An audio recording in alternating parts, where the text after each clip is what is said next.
في مدينة تازة، تعرفت الشابة إيمان على رجل بدا في البداية لطيفاً، لكن مع الوقت كشف وجهه الحقيقي واغتصبها، فحملت وأجبرت هي وعائلتها على الزواج به لتسجيل الطفل.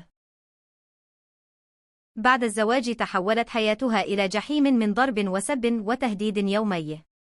صبرت من أجل طفلها حتى تشجعت وطلبت الطلاق، لكن بعده ظل يراقبها ويلاحقها مهددا إياها باستمرار.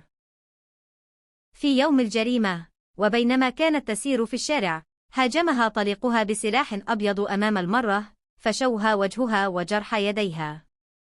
اليوم تطالب أصوات حقوقية بحمايتها ومراجعة قانون زواج المغتصب.